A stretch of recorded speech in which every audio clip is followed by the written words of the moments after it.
top lane going as we finalize our bans here with the last few seconds. It's going to be Lucian as we get into picks. Yep, definitely some Huni tailoring there, but also Lucian's just super popular as far as flex picking for solo lanes in the current scrim meta. Senna and Aphelios, the most common of marksman trades. I love it. Other regions are MF Varus. We get the Senna, the Aphelios, and the Tahm Kench to go along with that. Keep Aphelios quite safe. Yeah, so we've come to know that you always need some sort of defensive support with the Aphelios to keep them safe. Senna could be a little bit more aggressive, and Senna has a couple more options with the speed and the shroud that you can have by hiding your support, your jungler, to go for a little bit more of those multi-person plays. But a Gangplank is locked in on the side of Dignitas as well, and this is one of Huni's strongest champions. He has played this over and over and over, and it lends itself to some bottom lane focus, maybe wanting to help out Johnsun and Aphromoo. Do like that. Huni's aggression across the map without Huni actually having to be there is always very powerful. We'll see what these second phase bans come out to be. Elise, no diving under the turrets in the early game on this one. Get that pick out of there. Dignitas will now figure out what they want to take out of the hands of Evil Geniuses. Still looking for that jungler. Still looking for that mid laner. Yeah, I expect Evil Geniuses to throw another jungle ban up here and then use their first pick in the second round on the remaining one of the early game junglers. You know, Rek'Sai, Gragas, Jarvan. Those are the ones still floating around in the pool. And Dignitas also going to whittle it down and take off that Jarvan. So Rek'Sai definitely rises in priority. Somebody's going to probably ban Gragas if they want to take him down. What about Olaf? Surprised not to see Olaf yet. Still pretty powerful. Early game. We'll see 10 seconds on this last one for EG. Taking their time, figuring out what they really want to take away from Dignitas. And there's the Olaf. There you go. I think something that could put a little bit more pressure on something like the GP, since Kumo did get his Aatrox counterpick into it, is going to be what they're going to go for in their first round. Jiizuke. Very nice. Yeah, they know Svenskeren and Jiizuke want to play together. There's the third of the ganking junglers that I mentioned. The Gragas that didn't get banned does go through, and that is indeed their pickup. Gives you the body slam flash possibilities in the early game. Svenskeren, notably, when he was on Cloud9, he really made a name for himself with the Yasuo Gragas combo.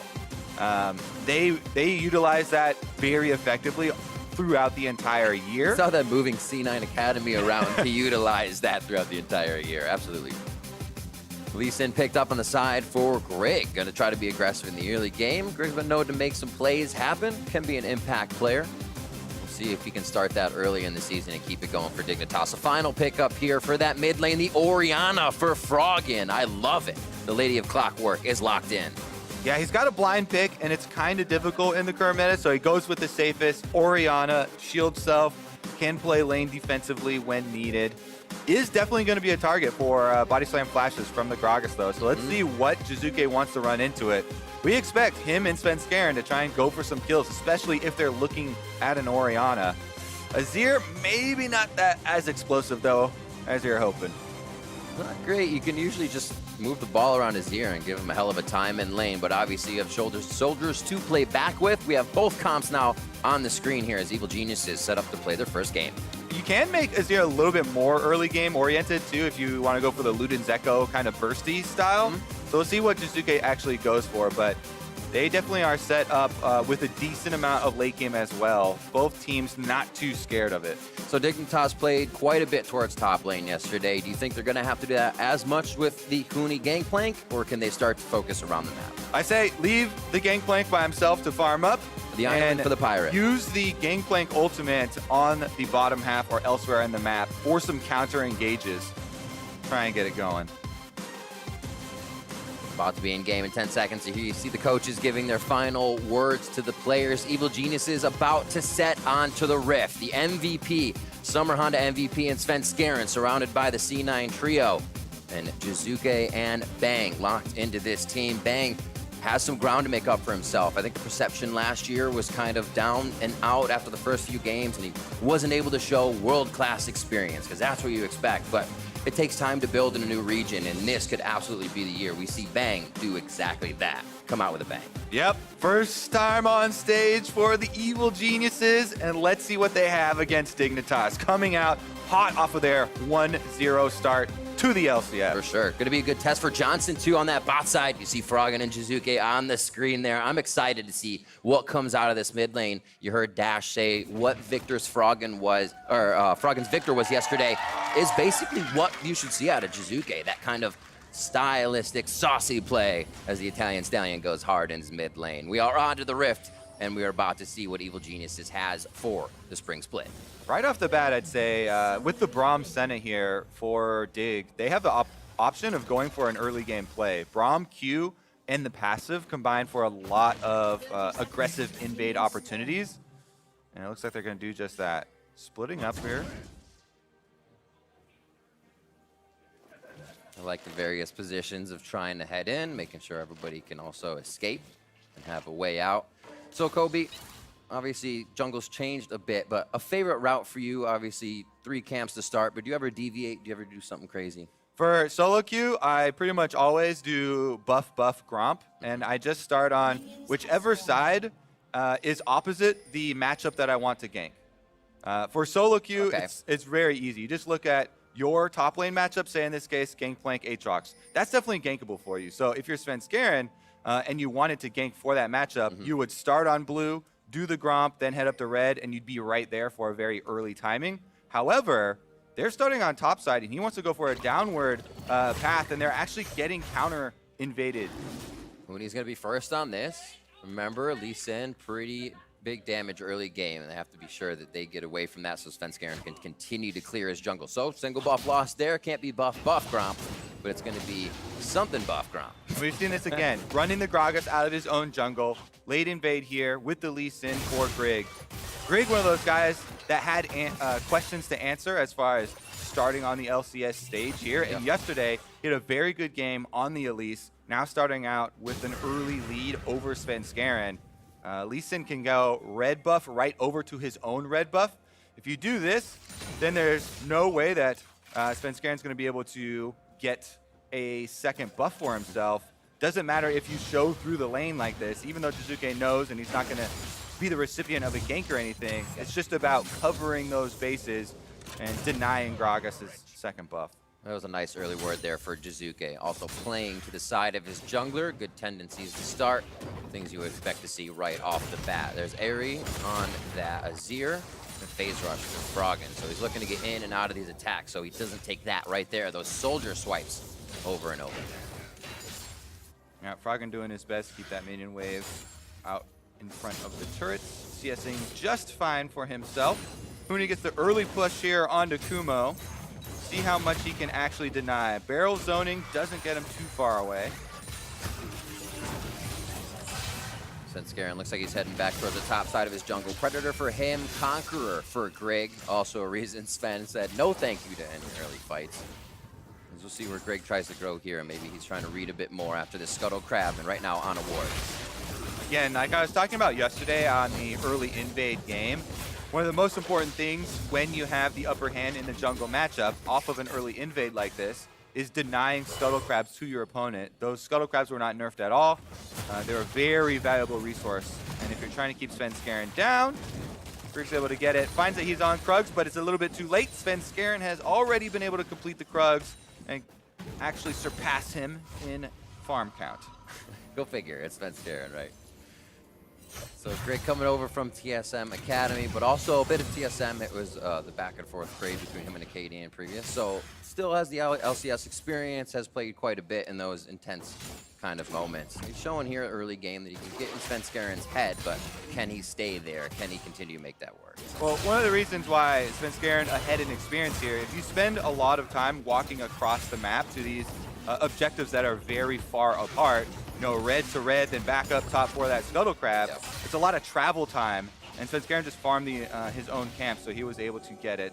Now here with Scuttle Crab number 2, though, it's going to be the early level 4 and a gank from Sven. Sven's coming in, the Predator is on. Who's he going to be able to hit first? Nice block by Aphromoo as he gets back. Nothing's really going to be actuated there, and they get themselves away. TP's towards the bot side, though. That's going to feel good for EG. Yeah, that was double TPs used by Dignitas really good call on the play from Evil Geniuses to just not commit. They don't dive, they don't chase anything, and that is both solo laners now losing their teleports to defend that gank. A crashing wave on the top side too, and that was a CS lead for Huni, so he has a bit of time to walk around, but still, those TPs could be coming up big quite soon. Nicely done by EG, as you said, to back off. We'll take stock of the lanes. Pretty even across the board for now. Jungle pressure has not been able to influence all too much. And we see that, as we said, Svenskeren getting back into the game. Predator boots immediately ganking towards the bot side of the map, though. I mean, it was one of the big things for Dignitas yesterday was their defensive play around a lot of the engagements that they were seeing. So it definitely comes to mind why they would actually react so quickly to an attempted gank on the bottom lane, but in the end, they lose out on some very valuable resources, some time for those mid laners. Now we'll see if EG can actually punish it, because now it is EG with teleport advantage on top side. Kumo was able to just recall and walk back to lane because of that wave that you're talking about, getting pushed into Huni's turret. So it is teleport advantage, and there's a possibility of EG trying to set up a play and bring the extra top laner. Slow clear on Krugs here for Gragas. Should be popped soon as he gets the last few bots down. And he's not even going to go for that. He thinks the lane's pushed up far enough. He doesn't want to lose this chance, so he starts to move towards top side already, waiting for what would be Grig over the wall, and now he should have sight of him. Nice job by Svenskeren to play the waiting game, but needs to have the fight just right. And I kind of want to talk about that, because that was not an attempted gank from Svenskeren. Whenever you see a very big wave building, like the minions that are up here by the tower, there's a possibility of going for that dive, denying your top laner. So Svenskeren, this is one of the things that he does really well that doesn't show up in the stats, doesn't show up in the MVP profile, is coming to cover his laner when there's a big wave that's building to make sure that it's not denied from him. And that is even more important now in Season 10, that solo lane experience is a huge resource, and has actually gained more ground comparatively when you pair it up versus farming a jungle camp. And it's cool to think of how that all played out, right? They probably thought about that happening as soon as Kumo was able to back, and that wave was bouncing way ahead of time, and that's how Svenskeren started to make his path work towards the top side of the map. A lot of steps ahead before they're even able to do them, and working out so far for EG. One, to deny a lot of teleports to the top side, and what could have been a dive on Kumo towards top. Reading Dignitas so far, but yet to gain an advantage, I'd say, on either side. Just about 400 gold lead for Dig. And the biggest part when you go for a blue buff invade like this is the ability of your lanes to collapse. Mid and bottom were pushed in by Dignitas, so that's why Grig started up on that blue buff, but because they actually edge on over, they stop the blue buff, and he just goes over for the neutral dragon here, starts it up himself. Should be nice and easy with the lane a bit pushed. A few wards forward. This is a pickup for Infernal for Grig, and the side of Dignitas. Kumo rotating out real quick. Looks like he's trying to do Krugs for himself before he gets himself top side again. In the end, blue buff is fed over to Jiizuke on this year. Definitely going to go a long way as far as him farming up towards that mid-game spike. Bottom side does equalize after the dragon was taken too, but getting that Infernal super early on for Dig is going to feel very nice. It makes you a lot more comfortable as you proceed. And they're actually trying to split time between both neutral objectives here. Froggen's going to have to get back to mid for a minion wave though, so Huni's going to have to finish it by himself. And Froggen goes to collect that experience. I think Kumo knows as well. He says, my lane is also missing. So now they they start getting in Predator here for Svenskeren. That's definitely going to fear for Grig and Huni as they make their way out of the fight. Over the wall. Jiizuke, he wants to fight as the team's doing Rift, but he pushes them towards his team. And now he's almost cordoned off. Svenskeren now needs the body slam over the wall, and he should be able to do so. Got a little hairy for a moment, but Rift is picked up by Evil Geniuses. Well, it definitely seemed to be a split call. Svenskeren and Kumo wanted to finish that Rift Herald very clearly, and Jiizuke goes for the attack, shuffles two people in. As we would expect, though, from Jiizuke. In the end, they get the objective, and no harm, no foul. Nobody loses their life or any important cooldowns. So it's just going to be the Azir ultimate, and should be back up fairly shortly. Haven't seen too much action in bot lane since this first Sven gank once he got his boots. Aphelios, 89 CS, the Senna is 91. Not too much explosive damage there. Bang's not coming back to lane with a huge item to just start crushing things down within the next few levels. So that feels good as Johnsun finishes his mana mute. Grig back on top. That last play also highlights how the new Rift Heralds, especially this early, it takes pretty long to do that first Rift Herald. So it's not like an objective you can quickly sneak. You know, Grig was on it for quite a long time, takes a decent amount of damage as Lee Sin. And it gives plenty of time for evil geniuses to actually come over. Kumo was the one to drop the control ward over the back of the pit, I believe. And it gave enough time for the rest of the team to react, and they end up actually gaining the rewards of Dig starting up that objective themselves.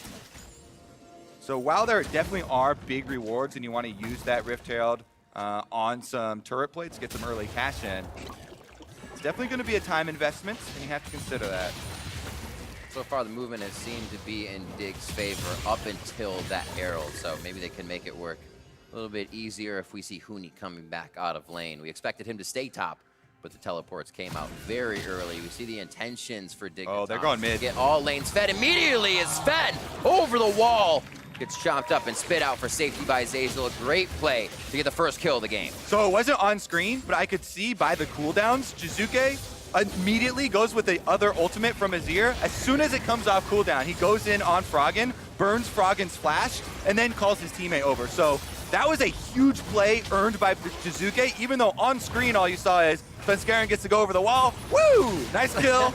And it is EG collecting that first blood. But I have to say, big Great props eye. going to Jiizuke, putting in the work. And then, because they already had Rift Herald, they get to capitalize on it. See how they do this. There's the play I was talking about, where he goes under the turret, gets the damage, and turns the flash off of Froggen. Don't know if my audio was actually going out to stream or not there, because we could hear it in-house, but that was the play that I was talking about. It looked good. I mean, I want to see that play from Jiizuke all the time. Pull the trigger when he can. He had the ult immediately when the team was doing Rift Herald. He ulted immediately when he saw an opportunity that the team could follow up on, and it wasn't even immediately to follow up on. It was kind of putting the pieces in place. So seeing how this evil geniuses starts to orchestrate their fights has been pretty cool. Zeyzal on the bot side grabbing some rush control as they just stay safe as well for this Aphelios farm. And that's the name of the game with Aphelios, Riv. This guy can put out so much damage if you get the correct weapon combinations later in the game, but without any innate defenses in his own kit, we always see the Tahm, Kench, or the Braum drafted alongside him. Plus, in this composition for Evil Geniuses, they're looking to have Jiizuke's Azir ultimate double as appealing tool later on in team fights for the Aphelios and keep their backline fully offensive. Jiizuke feels great right now. Nasher's finished. He's almost level 11. I'm sure he'll take a fight in mid if they try to bring it to him. Svenskaren's already hovering around it with that pink ward control. We did just see Zeyzal walk through a ward, but again, the ult's up, and Froggen may go down. The Senna ult from bot lane. Gonna give a bit of assistance as Grig comes in as well to boot there. Aphromoo is right up the river. Huni now trying to get his hands in this fight. Kick back. Jiizuke gets himself to safety as Zeyzal now is walking around. Still has a great health, so no worry for him. Teleports coming in from everywhere as Kumo's now in the fight with World Ender down. They may lose Grig, but he safeguards over the wall. Kumo missed with the last Q, and now he's got to make himself to safety. It's going to be a 4v1. Nobody wants to help Kumo anymore, and they tear the wings off the Aatrox. The great escape, Riv. That was back-to-back big escapes from multiple members. And we'll have to wait for the replay to go step by step. In the aftermath of everybody going mid, it is Bang on bottom, but also if you look at the minimap, Huni is mining plates off of top for Dignitas. So both teams are mining plates. It's going to be an attempt at Dragon during this little river skirmish, though. Oh, Sven. This could be tough. Team's coming up, though. You have Bang and Zeyzal just below. Jiizuke says, I need this blue or I can't do much. Hold it as long as you can. And that is going to feel even longer when you need it immediately. Looks like he's going to be able to grab it. So Mounabar is charging up. 4v4 currently at the fight as Kumo's coming out of base slowly. Definitely low on health here for Jiizuke, but with the blue buff, maybe they're thinking about sticking around. Bang's going back, but he's got teleport on Aphelios. So Dignitas is going to have to let that dragon leash. Zeyzal takes the check for the team. Bang actually TP's in, so he does that to make sure because they want to reset it. They're going to pick it back out here. They say we now have the fight because we have the numbers. Huni's towards the top side, teleports up, but ult is down. Kumo's in mid lane, but he can He can walk over right now behind Froggen. This could be a pincer movement. It's one hell of a dance, Kobe. What is it's a 1600 for the Dragon? Hasn't reset just yet. Teams are both on it. There goes the cask. It's going to be Jiizuke picking it up as it is Svenskeren going down. They're going to be able to follow up onto Zeyzal. But a Drake for a Drake now as that one ends finally. And even though Dignitas lose the Drake, they've got Huni farming on the top side. Yeah. He finishes that one, and they get 2 kills for themselves. The individual power of that Drake buff. Well, never mind. Oh, Jiizuke low. Now it goes down as he tries to get in there with the ultimate. It was up. You have to fight. And bang goes in. Graviton kill. Beautifully done. Has to send him as well as he tries to get the damage ripped out with the turret on the ground, but it's not going to be enough. He pulls back with Aphelios for now, and Aphromoo and Johnsun go back to farming. Yeah, if Bang had not flashed in to get that extra kill, it would be a pretty big resurgence here for Dignitas. Let's now finally try and go back and take a look at some of the replays. So much action taking place. It was a smite fight, but in the end, yeah, it is Jiizuke that's going to get the last hit there. It does cost them the 2 kills, and it looks like Dig are going to be able to push after that. But we have the outstanding play here on the bottom side. So Jiizuke does get annihilated first, completely burst down. Grig goes in, Aphelios, it was an auto attack and the turret shot, then being able to flash in for the last auto here to cancel that kill out.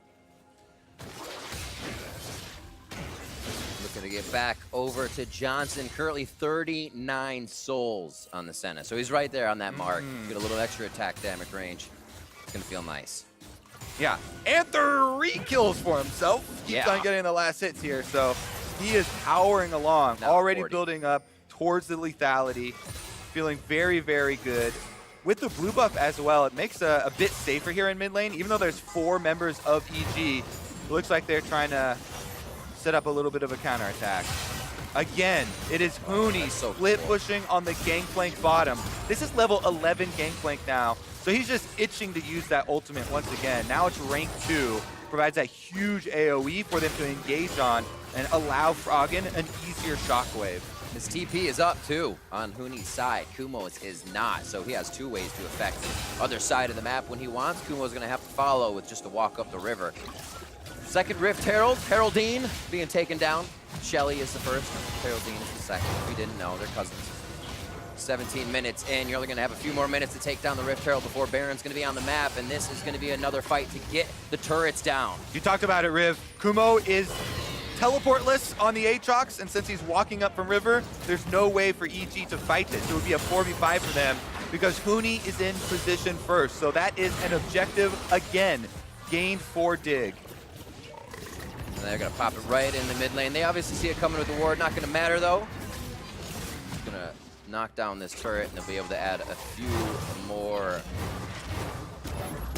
hits on the map. Beautifully done.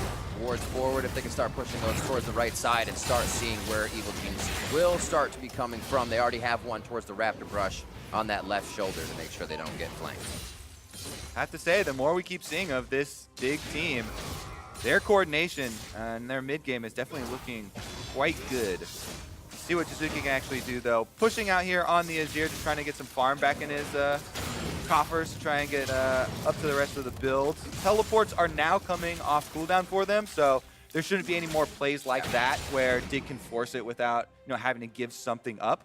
Huni though, farming right away on that Gangplank. Trinity Force is already completed, so very willing to come and bring that burst damage. There is Jiizuke. Ult is up. He's heading towards the top side of the map. Dignitas looks like they're in a very good spot to even start a fight on the map if they want to. Strength and Huni. Froggen's looking very good right now with that loot. It's finished. Just have to make sure they find that right fight. Svenskeren can split that up very, very good with an explosive cast, and then it would be hard to get everybody back in.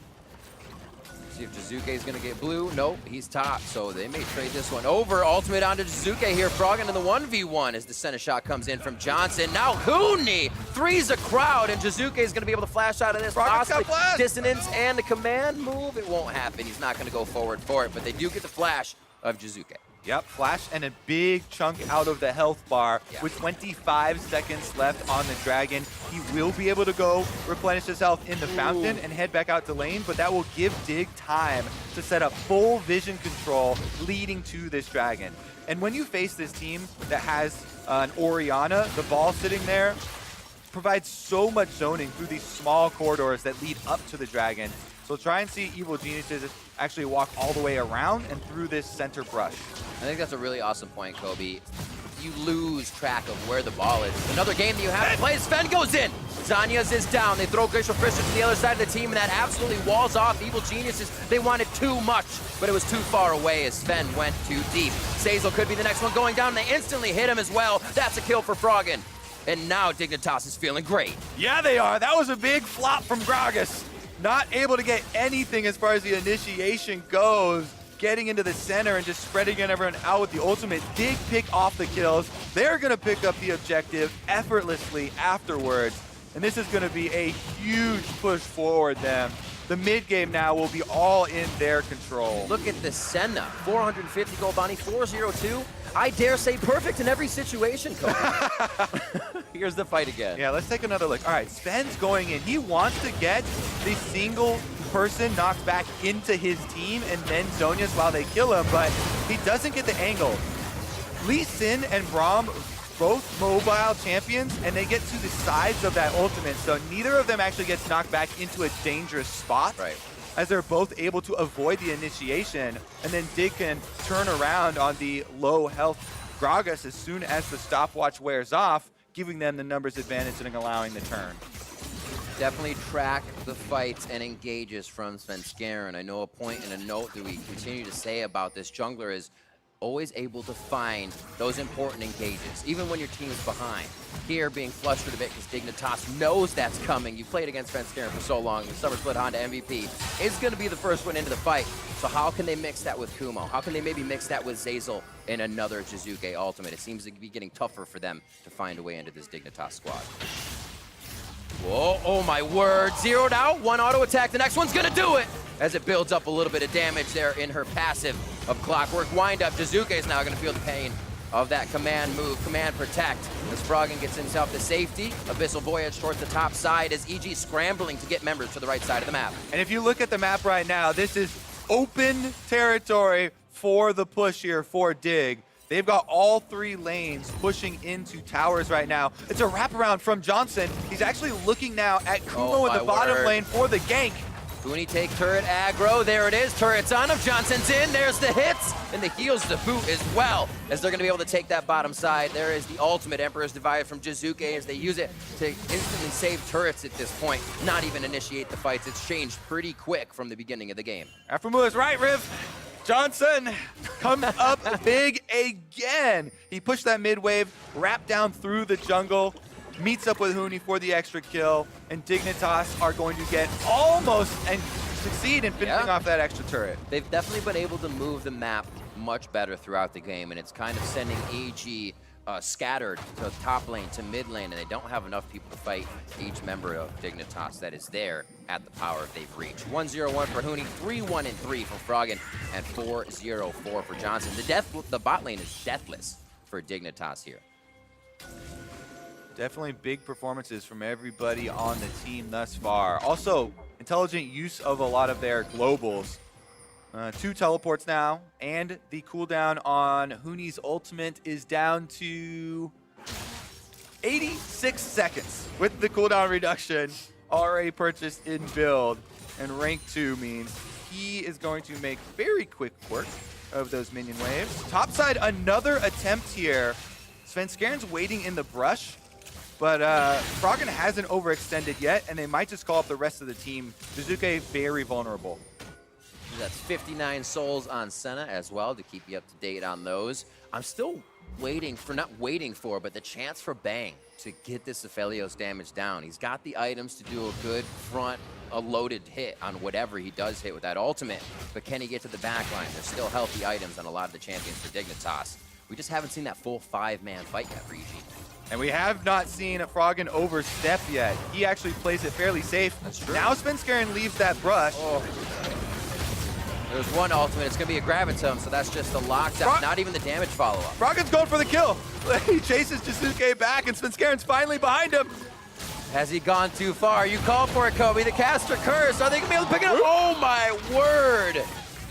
Taken out completely. Orianna's damage is not to be messed with, especially with a blue buff this late in the game. She can just dance around the fights and make it work for herself. The team's now on to Baron, and Dignitas is going to pick up a big objective. At that point, you start to feel a bit sorry for him. When the flops just keep coming, this is going to be Dig Baron, though. And Dig Baron in 2020 has been very, very good.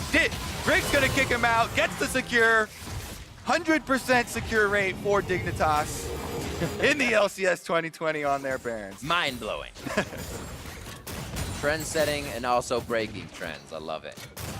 So a few Drakes now looking for a third and a fourth on the side of Dig, and you only have one for Evil Geniuses. But keeping them healthy, keeping them around, they have to make sure those structures stay strong, though. Nobody's really there to make that impact engage, as we said before, and Dignitas knows it, as they just have Froggen topside defending himself. So while in the early game, Jiizuke kept making a lot of plays on Froggen. Froggen is now using the mobility of Orianna with the speed up to continually get these chunks onto Jiizuke, which open up those plays like that, where he can even 100% the jungler when he's coming to attack him. Now they're wearing Baron and Riv. This game isn't going to last much longer because they are closing complete control around the EG base. Inhib damage coming in. I love the cannon in the back. He's doing what he can, and it will be one inhibitor going down with this Red Bull Baron power play. There it is. The Sun Disc goes up, which means Jiizuke wants to kind of set up base outside of base, but in his own base. Is there enough base there? And not for EG. Dignitas is taking it over. 26 minutes into this game, they've already started knocking on the front door. Yep, they can set up themselves for Soul Point with this extra dragon. That will be 3 and awaiting the Dragon Soul to arrive. Baron buff will allow them to push out the waves and get plenty of new items with their reset as well. So should be very, very straightforward. Huni heading to the top side of the map to pick up those minions as well. They don't want to let any gold go to waste. They'll usher these minions right on in. That's the right game to play. Keep pressing your advantage. Never get lax, never fall back and feel like something has been enough. You always want to get more, and that's exactly what they're doing here on the boss side. Johnsun picking up his souls. 4 strong as they pressure this bottom inhibitor turret. Huni heading up the mid lane. Yeah, exactly. That's the key point. I don't think Dig will step any closer because they don't have Huni. Well, they don't have a choice. Is that going to be Kumo? Yes, it is, from inside the base. Now they're trying to figure this out. We're watching them plot how to assess the fight. It's Svenskeren and Grig. Jungler feed jungler. Mono we mono as the fight goes between the teams. They're going to lose Kumo first. Svenskeren has to get out of that one as Grig is just throwing too many punches. He got him! Now, it looks like they're going to be trading this one. Sonic Wave in, Body Slam stops the damage, and it's just going to be a cat and mouse as they chase each other down. Remember, Huni was running down mid as well throughout all of this, so he joins with the team, and they are going to be making it work inside the base of EG and maybe putting the final touches down. Things are getting a little hectic. Oh, payback! Froggen's going to flash over that wall and take his revenge again. Dignitas will start off strong in the spring split. They will find themselves starting 2-0, and they'll take this win over Evil Geniuses.